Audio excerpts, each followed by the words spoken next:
Bienvenidos a FDP Noticias. Hoy es jueves 23 de julio y me acompaña Jovel desde Costa Rica, como siempre. Jovel, producción está más loca que nunca. Aquí empezaron este noticiero cuando yo estaba en otro lugar y tuve que venir corriendo y apenas llego. O sea, no sé ni cómo me veo, aquí a nadie le importa nada, pero aquí estamos. Bueno, así se ponen los niñitos de producción. Aquí se arranca cuando ellos hacen el conteo. Yo por suerte no tengo dónde ir, entonces aquí estaba. Así es, pero hoy tenemos un programa súper lleno, ¿no? Así que vamos. En efecto, hoy vamos a empezar con imágenes del momento en el que la Guardia Nacional Bolivariana reprimió a los pensionados que protestaban pacíficamente en la Plaza de la Moneda en Caracas. Son las que vamos a ver a continuación. Según sabemos, también fueron agredidos periodistas.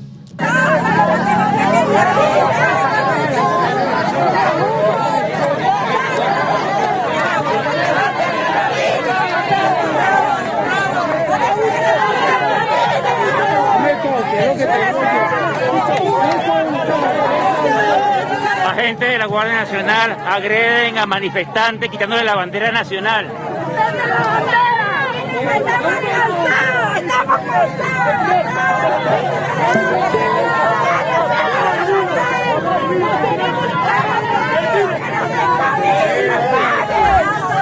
Qué terrible. Los pensionados en Venezuela definitivamente son uno de los grupos que más sufren esta crisis. Pero hablemos ahora del petróleo venezolano. El embajador de Juan Guaidó en Estados Unidos, Carlos Vecchio, reveló hoy un reporte sobre el envío petrolero desde Venezuela a Cuba y reveló que durante el primer semestre del 2020 nada más, Venezuela envió 348 millones de dólares de petróleo venezolano a la isla de Cuba. El gobierno interino ha confirmado que desde enero hasta junio del 2020, 33 barcos han salido de Venezuela a Cuba, con los cuales se enviaron 13 millones de barriles de petróleo. Recordemos que en Venezuela hoy en día no hay combustible. Este fue el mensaje de Carlos Vecchio. Compartir con ustedes hoy una presentación que tiene que ver con los envíos de petróleo que se han hecho desde el régimen de Maduro a Cuba en el primer semestre del año, es decir, desde enero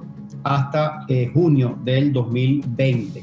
Las cifras que ustedes van a ver son cifras que hemos manejado de reportes de los movimientos marítimos que son públicos, de fuentes tanto de la OPEP como del sector energético, y también hemos utilizado pues fuentes privadas que hemos hecho de la revisión de todos estos barcos y los movimientos marítimos que se han hecho. Entonces son cifras, insisto, oficiales y de seguimiento que se le ha hecho a los movimientos de estos barcos que han salido desde Venezuela para Cuba. No hay nada que Cuba le pueda dar a Venezuela que pueda justificar que nosotros demos 347 millones de dólares en esta primera mitad del año, porque tendríamos que considerar, si se mantiene el mismo ritmo, una cantidad similar en lo que sería el segundo semestre del año. De manera que es una cifra importante, considerable, que está usando la dictadura de enviar a Cuba, y lo único que estamos teniendo nosotros es represión, es control social, es servicios de inteligencia para vigilar a los venezolanos, para reprimir a los venezolanos, para montar un servicio de inteligencia a nuestra institución militar y más nada. Ayer fueron incautados bienes inmuebles del presunto testaferro de Nicolás Maduro, Alex Saab, detenido actualmente en Cabo Verde. Entre los bienes allanados por la Fiscalía colombiana se encuentra la casa que vemos en pantalla. Se trata de una enorme mansión de 3.740 metros cuadrados en la ciudad de Barranquilla y avaluada en casi 8 millones de dólares. Imagínense ustedes. La casa, ubicada en una exclusiva zona de la ciudad caribeña, cuenta con piscinas, jacuzzi, área de juegos, zonas de spa, jardines y una cancha de tenis. Además, la Fiscalía le incautó 2 casas, un apartamento de 379 metros cuadrados y 3 garajes, también en la ciudad de Barranquilla. En conjunto, todos los inmuebles están avaluados en más de 10 millones de dólares. De acuerdo con las autoridades, los inmuebles ocupados habrían sido adquiridos por una empresa fachada, como le dicen en Colombia, con recursos provenientes de las actividades ilícitas de Saab. ¿Qué tal? Bueno, mientras tanto en Venezuela, aquí les habíamos dicho que el régimen chavista está usando la pandemia de coronavirus para reprimir más a la población. Pues ayer empezó a circular un video en las redes absolutamente preocupante. Se trata de la Guardia Nacional dándole batazos a venezolanos que supuestamente estaban violando la cuarentena. Se la pasa robando un carro por ahí. No, vale, más casi, más casi. Se prepara el bateador. Bateando, se prepara el swing. ¡Papita! ¡Manita! ¡Falta otro! Dame las manos. Señores, no veo robar carro. No estoy robando, padre. Eso me la acabé de conseguir ahorita, papá. Sí, lo que te estás diciendo. Después de que este video se hizo viral en las redes, Tarek William Saab tuiteó lo siguiente diciendo que había, no puedo ver desde aquí. Dice, el Ministerio Público designa a 2 fiscales con competencia en materia de derechos humanos para investigar y sancionar estos hechos vinculados a tratos crueles e inhumanos y degradantes contra ciudadanos en plena vía pública. Bueno, esperaremos a ver qué pasa con esa investigación de Tarek William Saab.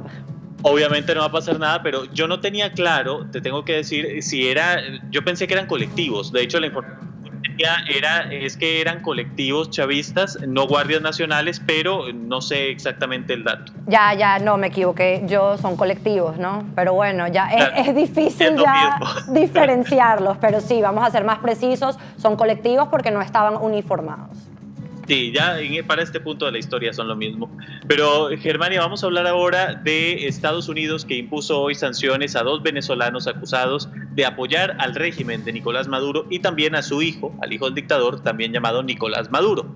El Departamento de Tesoro de los Estados Unidos en un comunicado dijo que los hermanos Santiago José Morón Hernández y Ricardo José Morón Hernández son miembros de una familia de socios de confianza de Maduro y su hijo. Ayudan a distribuir activos para el dictador y su familia. El Tesoro también dijo que los 2 hermanos son figuras centrales en la industria del oro venezolano y supervisan el mecanismo financiero de un esquema de oro ilícito que involucra al hijo del dictador, también llamado Nicolás Maduro, quien anteriormente ha sido incluido en la lista negra de Washington. La acción del jueves congela cualquier activo estadounidense de los hermanos y generalmente prohíbe a los estadounidenses hacer negocios con ellos.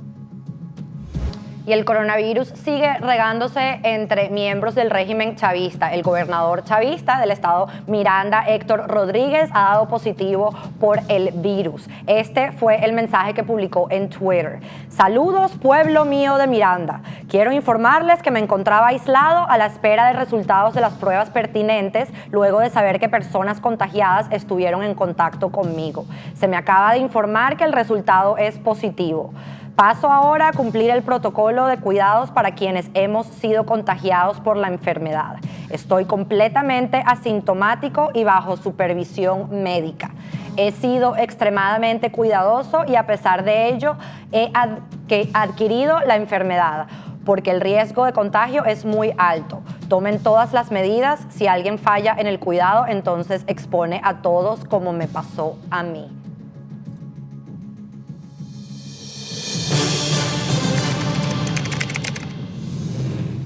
La productora del vicepresidente segundo de España, Pablo Iglesias, cobró 9,3 millones de euros provenientes de Irán. Esto según lo que publica el diario El Mundo de España.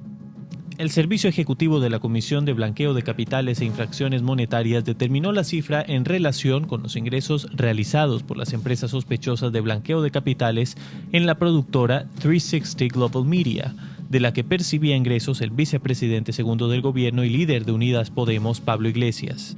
La información también desvela que una de las entidades bancarias más empleadas por las empresas sospechosas y en el punto de mira del CEBLAC es Emirates NBD. Esta entidad bancaria es el origen de 56 de las 67 transferencias que están siendo analizadas. A través de esta entidad, una gran parte de las empresas bajo sospecha realizaron el blanqueo transfiriendo el dinero a cuentas españolas bajo el control de la productora de Pablo Iglesias. En la mayoría de las ocasiones se empleaban bancos intermediarios para realizar estas transferencias. Además, estas investigaciones analizadas por El Mundo apuntan a las salidas de dinero desde la cuenta de 360 Global Media para el vicepresidente Pablo Iglesias. De forma más concreta, son 23 transferencias entre enero de 2013 y julio de 2015 por unos 93.000 euros. Las 3 primeras transferencias directas al líder de Unidas Podemos se realizaron entre enero y junio de 2013 por un importe de 21.000 euros.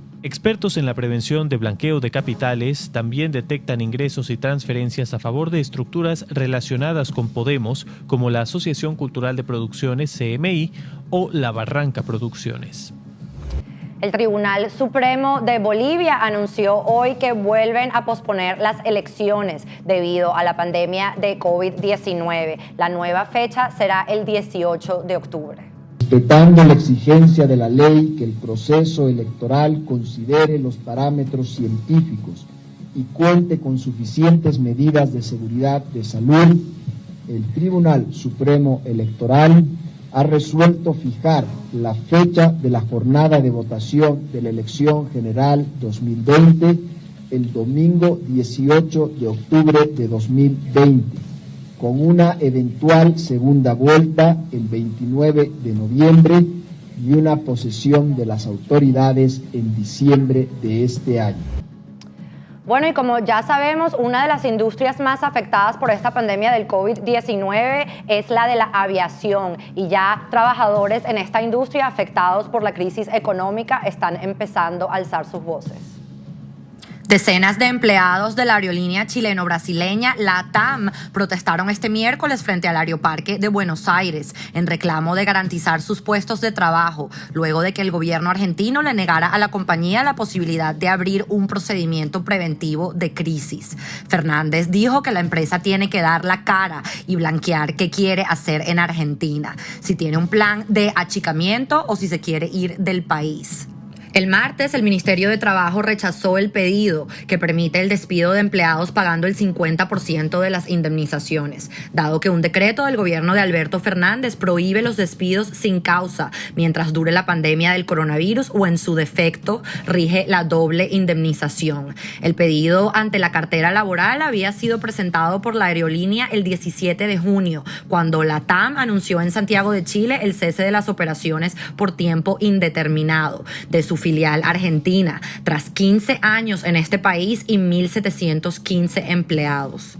Según la compañía, la cual es la mayor de Latinoamérica, la decisión fue motivada porque con las condiciones de la industria local en Argentina, agravadas por la pandemia del COVID-19, no se visualiza la viabilidad de un proyecto sustentable. LATAM Airlines Argentina dejó de volar a 12 destinos domésticos, mientras que sus otras filiales seguirán operando a Estados Unidos, Brasil, Chile y Perú. Bajo presión del presidente de Estados Unidos, Donald Trump, de enviar tropas para la ciudad de Nueva York para restablecer el orden, se ha decidido desmantelar un campamento que estaba instalado frente a la alcaldía de Nueva York, de la ciudad, para...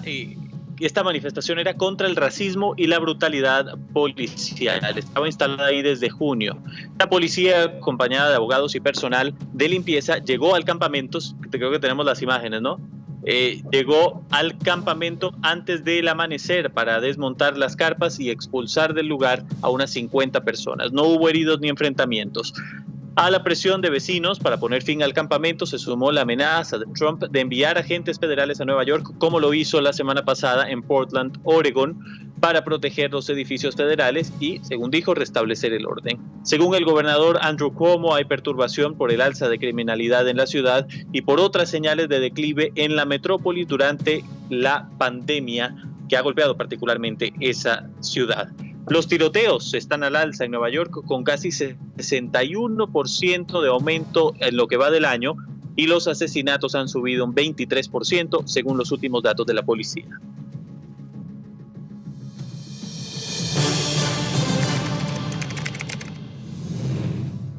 Tenemos en pantalla el mapa del coronavirus. Son ya más de 15 millones de casos a nivel mundial. Estados Unidos ha superado los 4 millones en el día de hoy. Y esto, como siempre decimos, conforme a los datos oficiales que tienden a quedarse cortos con respecto a la realidad. Brasil es el segundo país del mundo y el primero de Latinoamérica con más casos, 2.227.000. La India es el tercer lugar con 1.238.000. Después sigue Rusia, Sudáfrica. Y esto es importante, debemos seguir con atención lo que sucede en Sudáfrica con 408.052 casos oficiales. México es el país de Hispanoamérica con mayor cantidad de casos, ya superó a Perú y a Chile, actualmente tiene 370.000 casos confirmados. En cuanto a los fallecimientos, son ya 626.190 a nivel global, de los cuales 143.967 son en Estados Unidos. Brasil, el Reino Unido y México le siguen en cuanto a los países con más fallecidos.